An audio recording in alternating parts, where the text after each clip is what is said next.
Hey, ¿qué pasó, mi gente? Welcome back to my channel. My name is Luis Lopez, and today I got a few picks for you for the big, big ass slate for the NBA.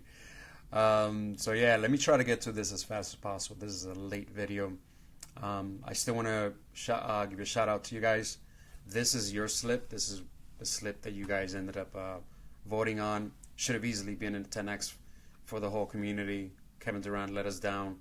Should have easily gone on the over, but it happens once again today. I'm going to ask you to put down your favorite picks. Let's create another community slip. Let's vote on it, and I think we should be able to cash that today.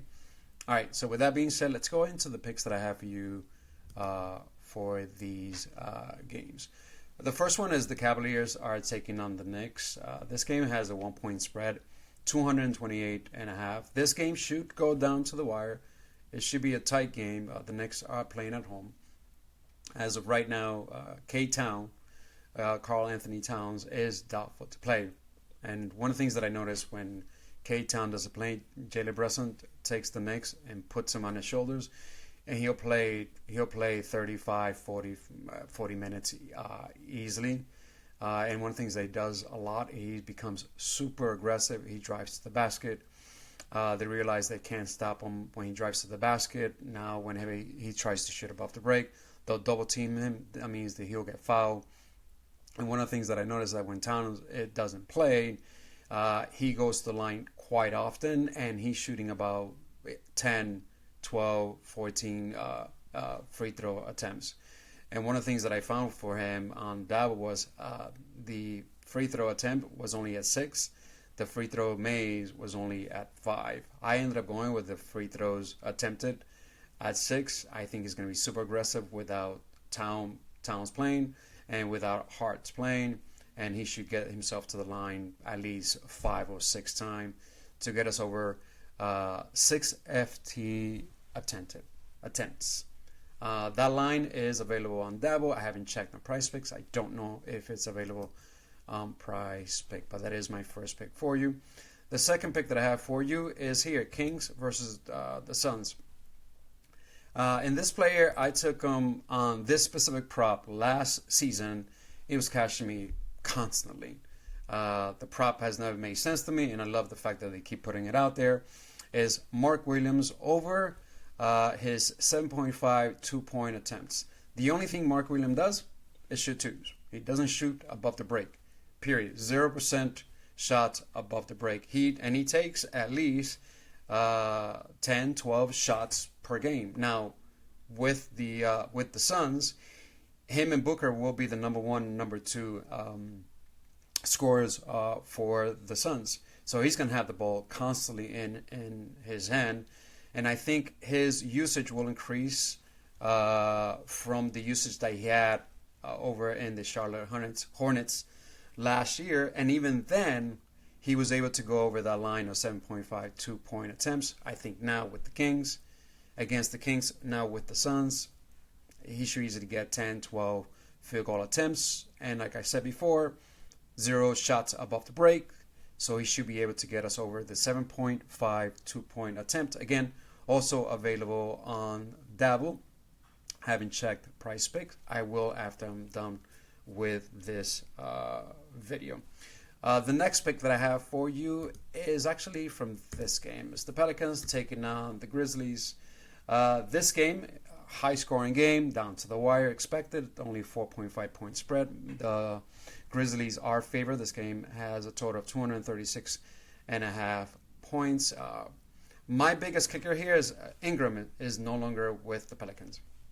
So my boy, Jose Alvarado, which I took his point line over and over and over last season, and he was crushing it, killing it for me. I'm going back to him again, over 6.5 points. He will be coming off the bench. That means Trey Murphy of the world will not be there. Take shots away from him. Jordan Poole, who was a ball hog, will not be there. He will be running the second unit as the point guard. The 6.5 line is a joke. I mean, check this out. 83.3% of the time on the over. He shoots 51% of his shots above the break, where they rank 27th, third to last. So yeah, Jose Alvarado, Not much more to say about him. Over 6.5 points on him. Now, let me give you some lean, and this is a strategy that I use, that I've always used. I look for big spreads, teams that are highly favored, teams that I know quite well. I'm a Clippers fan. I'm originally from the East Coast. I've never been a Knicks fan. Sorry for those that are, but I've always been a Clippers fan since the franchise got created. So from the Clippers, one of the things that everybody knows, great defensive team. And now they're facing a really weak team and the Jazz. My Clippers should run away with this game, even though the Jazz are playing at home. This game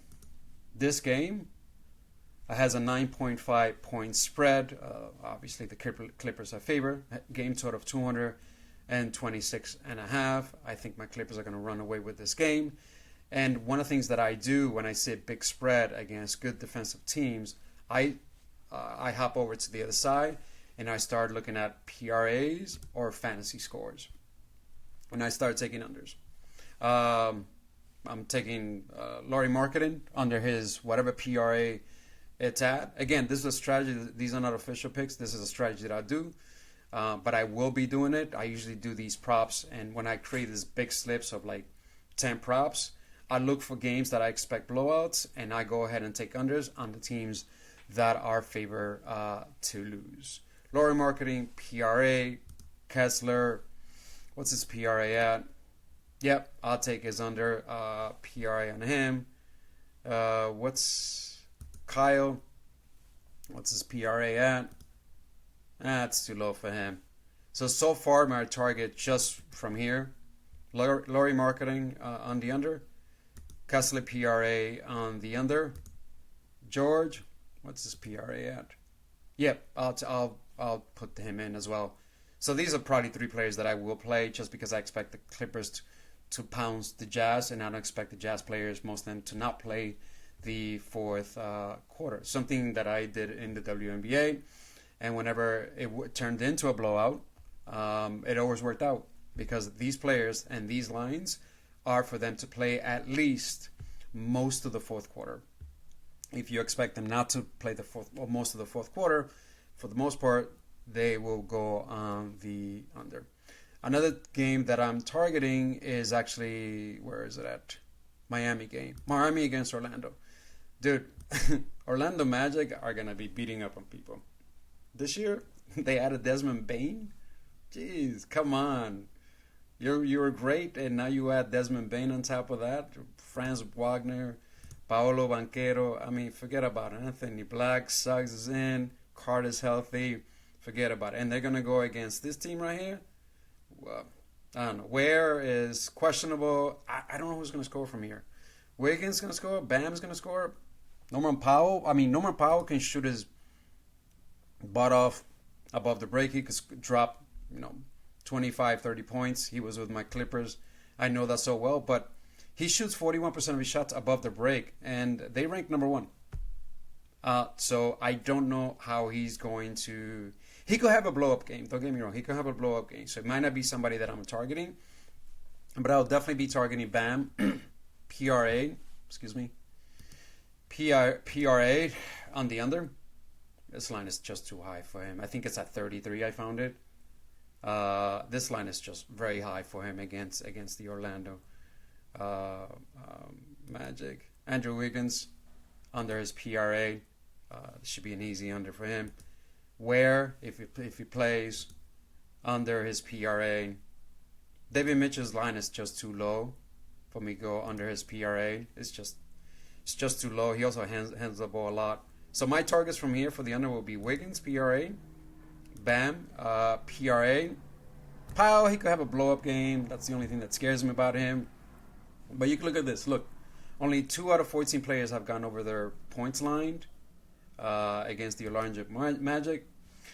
7 out of 15 PRA have gone on the over, so a little bit better hit rate when it comes down to overall PRA. But when it comes down to points, look, 2 out of 14. So I might be targeting either points on him or PRA on him. But I'm definitely, again, I expect this to be a blowout. And yes, I do predict blowouts. I take stabs and I predict blowouts. People say don't predict blowouts because you don't know what's going to happen. It's a game. Of course it is. Of course it is. But this is an obvious overmatch. The Orlando Magic against the Heat. Come on. I did so many unders last year on the Heats, and they were cashing me for me constantly. And it was always Bam, Wiggins, and Kel Ware that I would take on the unders.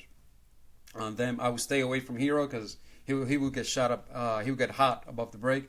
Next thing you know, that dude is not doing good for my props. All right, so I just wanted to give you a little strategy. Those are two teams that I will be targeting under because I expect blowouts. I have to look at some of the other games to see which other games I'll be targeting a bunch of unders on. But I do a bunch. I do slips on Dabble. I mean, 10, 12, 13. And I look for just games and just take a bunch of unders. And I've hit a lot of slips like that. Obviously, when the game stays close, those slips get blown out of the water. But for the most part, they work quite well. Because again, these projections are based on full minutes. These players to play full amount of minutes. The second they don't play their minutes, and they have really difficult matchup like they do here, like the Heats have against the Orlando, these dudes usually stay on the under. All right, my friends. A lot of babbling for a few picks. Nothing. I wish you the best of luck. Don't forget to leave your picks there on the bottom. God bless you and your family. Que Dios te bendiga. Y hasta la próxima. And that's it, my friends. Ciao.